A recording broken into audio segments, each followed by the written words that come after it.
ایک پیاری سی بچی کی کہانی۔ ماہن ایک بہت ہی پیاری بچی تھی۔ وہ اپنے والدین کی اکلوتی بیٹی تھی۔ وہ روزانہ صبح اسکول جاتی اور گھر واپس آ کر کام کاج میں اپنی امی کا ہاتھ بٹاتی۔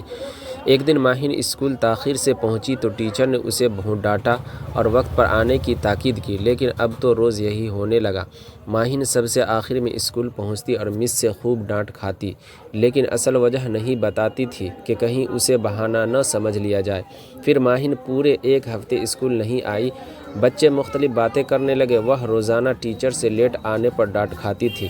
ہو سکتا ہے اس نے اسکول ہی چھوڑ دیا ہو، لیکن آخر ایک ہفتے کی چھٹی کے بعد ماہن اسکول آ ہی گئی۔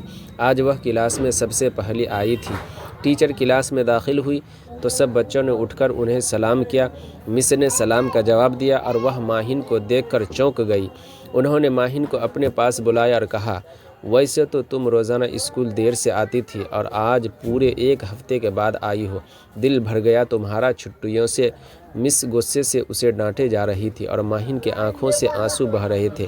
اس نے مس سے کہا، مس میں کچھ کہنا چاہتی ہوں۔ ہاں کہو، مس نے غصے سے کہا۔ مس میں دیر سے اس لیے آتی تھی کیونکہ میری امی کی طبیعت خراب ہو گئی تھی۔ میرا کوئی بھائی یا بہن نہیں ہے۔ والد کسی فیکٹری میں کام کرتے ہیں۔ ناشتہ تیار کرنے اور ماں کو دوا دینے کی وجہ سے میں دیر سے آتی تھی۔ پھر ماں کا انتقال ہو گیا، اس لیے کئی دن اسکول نہ آ سکی۔ آئندہ ہمیشہ وقت پر آیا کروں گی کیونکہ اب میں ماں کی خدمت نہیں کر سکوں گی۔ ماہن کی باتیں سن کر سبھی بچے افسوس کرنے لگے اور مس بھی بہت شرمندہ ہوئیں۔ ماہن یہ سب بتا کر زور زور سے رونے لگی۔